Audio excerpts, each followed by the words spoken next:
Pasing na tata. I-burn na natin ang nakain natin nung RNR. Let's go.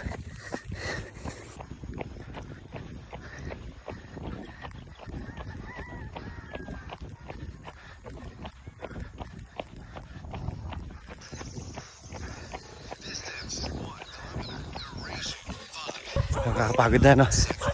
Galing kasi yung break.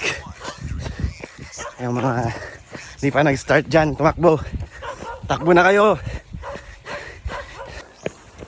Ay kapon.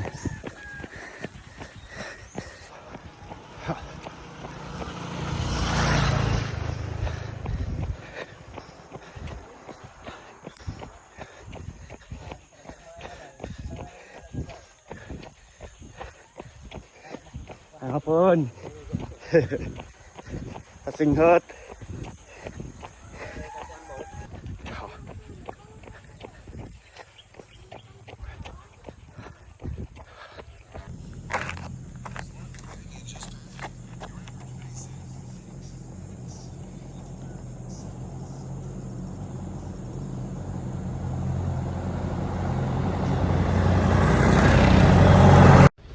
You don't have to be extreme, just consistent.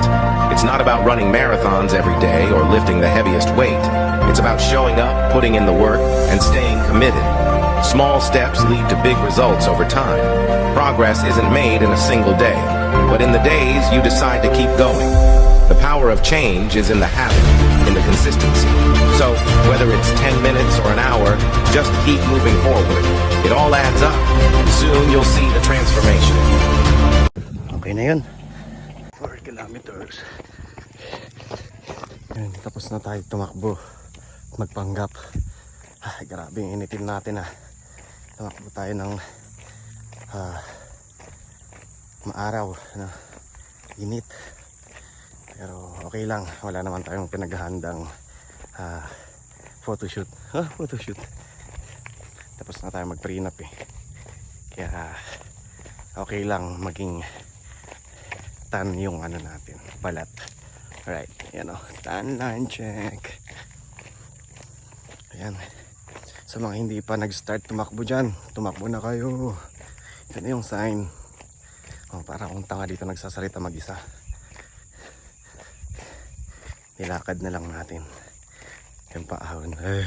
Pagod na eh.